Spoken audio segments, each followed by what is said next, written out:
where the heart finds the field. The morning Emma Hale walked into the golden field, she was not looking for a new life. She was looking for a place quiet enough to let the old one fall apart. In her coat pocket was a letter she had not opened. In her suitcase was everything she still owned. And behind her, in a city of glass towers, unread messages, and rooms that never felt like home, was the life everyone told her she should be grateful for. A good job, a clean apartment, a future that looked perfect from the outside. But Emma had learned something painful about perfect things. Sometimes, they do not break loudly. Sometimes, they simply become too heavy to carry. So she came to Briarfield, a village so small it barely appeared on maps. A place of rolling hills, red-roofed cottages, pale blue skies, and wheat fields that moved like oceans when the wind passed through them. It had been her grandmother's home once. Now it was only a name on a deed, a fading photograph in a drawer, and a white farmhouse at the edge of the fields that had been empty for almost 12 years. Emma arrived just after sunrise. The taxi dropped her at the dirt road because the driver said the path ahead was too narrow. Not many people come out this far anymore, he told her. Emma gave him a tired smile. That sounds perfect. He looked at her for a moment, as if he wanted to ask what kind of person needed silence that badly. But he only nodded, lifted her suitcase from the trunk, and drove away. The road to the farmhouse cut through a wide field of wheat, on both sides. The stalks bent gently in the morning wind. Beyond them, the hills rose soft and green, dotted with little houses and lines of dark trees. It was beautiful. So beautiful that it almost hurt.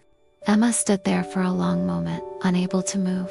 For months, she had felt like a room with no windows. Now the whole world was open around her, and she did not know what to do with that much sky. The farmhouse waited at the end of the road. Its white paint had cracked in places. The red roof had faded. Wild grass grew around the porch steps, and the garden had become a tangle of weeds, lavender, and forgotten flowers. But the house was still standing. Somehow, that made Emma want to cry. She unlocked the door with the old brass key her mother had left behind. The hinges groaned softly. Inside, the air smelled of dust, wood, and time. Everything was exactly as she remembered from childhood summers. The narrow hallway, the kitchen table by the window, the blue curtains her grandmother had sewn by hand, the shelf of chipped mugs, the old radio beside the sink. For a moment, Emma was 8 years old again, barefoot on the wooden floor, watching her grandmother knead bread while sunlight poured through the windows. Then the memory faded, and the silence returned. Emma set her suitcase down. She did not unpack. She did not make tea. She only sat at the kitchen table and took the unopened letter from her pocket. It was from her mother. Her mother had died 3 months earlier, quietly, suddenly. In a hospital room, Emma had reached 20 minutes too late. The nurses had been kind. The doctor had been gentle. Everyone had told her there was nothing she could have done. But grief does not listen to facts. Grief only asks why you were not there. The letter had been found among her mother's things, sealed in a plain envelope with Emma's name written across the front. She had carried it for weeks. Through the funeral, through the empty apartment, through the last day at the company where she had smiled, handed in her badge, and told her manager she needed time. She had carried it across the country, and still, she could not open it. Because a letter from the dead is not just paper, it is a door, and Emma was afraid of what would happen if she stepped through. So she placed the letter on the table, walked outside, and into the field. The wheat came up to her waist. The wind moved through it in long golden waves. Far above, clouds drifted lazily across the blue sky. Somewhere in the distance, a dog barked. A tractor hummed. A bird called from the trees. Nothing needed her. Nothing expected her to reply. Nothing asked her to be strong. For the first time in months, Emma breathed without feeling watched by her own life. She walked until the farmhouse disappeared behind the wheat. Then she stopped in the middle of the field, closed her eyes, and let the wind move around her. That was where Mr. Rowan found her. He was 76 years old. though he would have said age only mattered to doctors and birthday cakes. He lived in the cottage beyond the East Hill and owned most of the fields around Briarfield. He wore an old straw hat, carried a walking stick, and had the kind of face that looked carved by weather and softened by kindness. "You must be Eleanor's granddaughter," he said. Emma opened her eyes. For a second, she thought he was a memory. Then she remembered her grandmother's name. "Yes," she said. "I'm Emma." Mr. Rowan nodded. "You have her eyes." Emma looked away. People always said that when they did not know what else to say. But Mr. Rowan did not fill the silence. He simply stood beside her and watched the field. After a while, he said, "This land remembers people." Emma gave a faint laugh. "Land can't remember." "No." He tapped his stick against the soil. "Then why do people come back to the places that once loved them?" Emma had no answer. Mr. Rowan looked toward the farmhouse. "Your grandmother planted lavender by that porch every spring. Said a house should smell sweet even after a hard day. She used to put it in my pillowcase," Emma said quietly. "To help you sleep." Emma nodded. "She said dreams needed somewhere soft to land." Mr. Rowan smiled. "That sounds like Eleanor." The wind passed between them. Emma wanted to ask how he had known her grandmother. She wanted to ask why the house had been left untouched. She wanted to ask many things, but the questions felt too heavy. Instead, she said, "I'm only here for a little while." "That's what most lost people say." Emma stiffened. "I'm not lost." Mr. Rowan looked at her gently. "Of course." Then he turned and began walking back through the wheat. Before he disappeared over the rise, he called back, "If you need anything, the village market opens at 7. If you need nothing, the field is open all day." That evening, Emma finally unpacked. She placed her clothes in the old wooden dresser. She washed dust from the kitchen cups. She swept the floors. At sunset, she found a small tin box beneath her grandmother's bed. Inside were letters. Dozens of them, all tied together with faded blue ribbon. They were not addressed to her grandmother. They were addressed to Emma's mother, Margaret. Emma sat on the floor and untied the ribbon with trembling hands. The first letter began, "My dear Maggie, I know the city feels bright right now. I know you think this village is too small for the life you want. Maybe you are right. But remember this. A field does not chase the sun. It simply opens itself to it. You do not need to fight every minute to become worthy of light. You already are." Emma read the words twice. Then, a third time. Her mother had never shown her these letters. Growing up, Emma had always thought Margaret was practical, sharp, and impossible to impress. Her mother believed in discipline, in work, in never complaining. She had raised Emma to be capable, independent, and always prepared. But these letters revealed someone else. A young woman who had once been afraid, a daughter who had left home and needed comfort, a person who had been loved with great tenderness, even when she acted too proud to ask for it.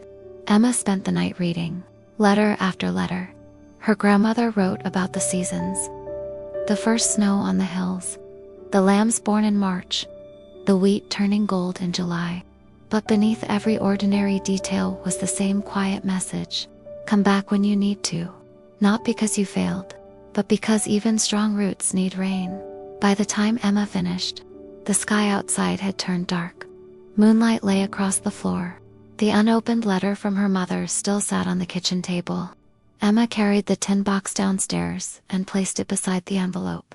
Then she made tea, only 1 cup, and for the first time since the funeral, she slept through the night. The next morning, she woke to knocking. When she opened the door, a girl stood on the porch holding a basket of bread. She was around 12, with freckles across her nose and dark curls tied badly behind her head. My grandma said to bring this, the girl said. Emma blinked. Who is your grandma? Mrs. Bell. She runs the market. She says people from the city forget to eat when they're sad. Emma almost smiled. I'm not sad. The girl looked at her with the brutal honesty only children possess. You look like a ghost wearing a sweater. Emma stared at her. Then, for the first time in months, she laughed. It was small, rusty, almost painful, but it was real. The girl grinned. I'm Lily. Emma. I know everyone knows. You're Eleanor Hale's granddaughter. Does everyone in this village know everything? Pretty much. Lily handed her the basket. There's bread, butter, jam, and a note from my grandma telling you not to pay her because she'll be offended. Emma took it. Tell your grandma thank you. Lily nodded, then leaned sideways to look past Emma into the house. Are you going to fix the garden? Emma looked back at the wild tangle around the porch. I hadn't thought about it. You should. Your grandmother's garden used to be famous. It did. Lily nodded seriously. My grandma said people came from 3 villages over, just to see it. Lavender, poppies, white roses, and sunflowers taller than my dad. Emma looked at the weeds. The garden looked beyond saving. So what happened? Lily shrugged. People leave. Things grow wild. Then she hopped down the steps and ran back toward the road. That sentence stayed with Emma all day. People leave. Things grow wild. By afternoon, she found her grandmother's old gloves in the shed. She told herself she would only clear one corner, just enough to make the front path visible. But the moment her hands touched the soil, something inside her shifted. The work was simple. Pull weeds, clear stones, cut back dead branches, shake dirt from roots. There were no emails, no meetings, no performance reviews, no polite conversations where everyone pretended not to be exhausted. Only earth under her nails, sun on her back, breath in her chest. By evening, she had cleared half the path. Her arms ached. Her knees were dirty. A thin scratch marked her wrist. And for the first time in a long time, her body felt like it belonged to her. Mr. Rowan passed by near sunset. He stopped at the gate. Garden's waking up, he said. Emma leaned on the rake. It looks terrible. So do most living things when they first come back. She looked at him. He smiled faintly, then walked on. Days began to form a rhythm. Emma woke early, opened the windows, drank tea, worked in the garden, walked through the field when the light turned soft. Sometimes Lily came to help, though she mostly asked questions and ate berries from the basket she brought. Sometimes Mrs. Bell sent bread or soup. Sometimes Mr. Rowan stopped by the gate and said very little in a way that somehow meant a lot. Slowly, the farmhouse changed. The dust disappeared. The curtains were washed. The porch was swept. Wildflowers began appearing in glass jars. In the garden, green shoots pushed through the soil. Emma did not know what they were yet. She only knew they had survived beneath everything. One rainy afternoon, she found a locked drawer in her grandmother's writing desk. The key was taped beneath the table. Inside was a small journal. On the first page, written in her grandmother's neat handwriting, were the words, "For Emma, when she finally comes home." Emma sat very still. The rain tapped against the windows. Her fingers trembled as she turned the page. My little Emma, if you are reading this, then I am probably gone, and you are probably pretending you are fine. You come from a long line of women who learned to smile while carrying heavy things. Your mother did it, I did it, and I fear I taught you to do it too. For that, I am sorry. Emma covered her mouth. The words blurred. She kept reading. Strength is useful, but it is not the same as peace. A person can survive for years and still forget how to live. When that happens, do not shame yourself. Come to the field. Let the sky be bigger than your fear. Let the soil take what you cannot carry. Let quiet teach you what noise made you forget. Emma closed the journal against her chest. Outside, rain moved across the wheat. For months, she had believed she came to Briarfield because she had nowhere else to go. But maybe some part of her had been called back. Not by magic, not by fate, but by love left behind in ordinary things. A letter, a garden, a house that waited, a field that did not ask her to explain her pain. That night, Emma finally opened her mother's letter. The paper unfolded with a soft sound. Her mother's handwriting was more fragile than Emma remembered. My dearest Emma, I have spent most of my life teaching you how to be strong. Now I am afraid I forgot to teach you how to rest. I thought if you were capable, the world would not hurt you. I was wrong. The world hurts everyone. The difference is not whether pain comes. The difference is whether we let love find us afterward. I know you have been tired for a long time. I saw it, even when you said you were fine. I recognized it because I was tired too. When your grandmother died, I did not know how to grieve her, so I became busy. Then I taught you the same mistake. I am sorry, my love. If life ever becomes too loud, go to Briarfield. Not to hide, not to disappear, but to remember, you are not a machine. You are not a list of achievements. You are not the version of yourself that disappointed someone. You are my daughter. You are Eleanor's granddaughter. You are a living thing, and living things are allowed to need rain. Emma pressed the letter to her lips. For a long time, she cried. Not neatly, not quietly. She cried the way the sky breaks open after holding too much. And when the crying ended, she did not feel fixed. But she felt softer, as if something inside her had stopped clenching. Spring became summer. The fields turned gold. The garden bloomed in colors Emma did not know she had planted. Lavender near the porch, white roses by the gate, poppies along the path, and sunflowers, tall and bright, lifting their faces toward the sun. People from the village began stopping by.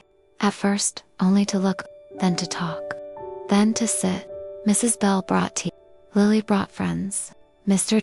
Rowan brought an old wooden bench he claimed was taking up space in his barn. One evening, the village children ran through the field while the adults sat near the garden, laughing as sunset painted the hills amber. Emma watched from the porch. The house no longer looked abandoned. Neither did she. Mr. Rowan sat beside her. Your grandmother would like this, he said. Emma looked at the garden. I wish I had come back sooner. Most people do. She turned to him. Do you think time can be wasted? Mr. Rowan thought for a while. Then he said, seeds spend a long time underground before anyone calls them beautiful. Emma looked out at the field. The wheat moved in the wind, endless and golden. For years, she had believed healing meant becoming who she used to be. The ambitious girl, the successful woman, the person who could handle everything. But the field had taught her something else. Nothing in nature healed by going backward. A broken branch did not become unbroken. A storm-bent tree did not pretend the storm never came. It grew around the wound. It reached for light in a new direction. Maybe people were the same. Maybe Emma did not need to return to who she had been. Maybe she only needed to become honest about who she was now. At the end of summer, a letter arrived from the city. Her old company wanted her back. A new title, a higher salary, a chance to return to the life she had left behind. Emma read the letter at the kitchen table. For a moment, she felt the old fear rise inside her. The fear of falling behind, the fear of being forgotten, the fear that rest was only another word for failure. Then the wind moved through the open window. Lavender stirred in the jar beside her. From outside, Lily shouted something about the sunflowers. Mr. Rowan's dog barked. The field whispered against the hills. Emma folded the letter and placed it in a drawer. The next morning, she painted a small wooden sign and hung it by the garden gate. The Hole House reading room. Open afternoons. Tea welcome. Silence respected.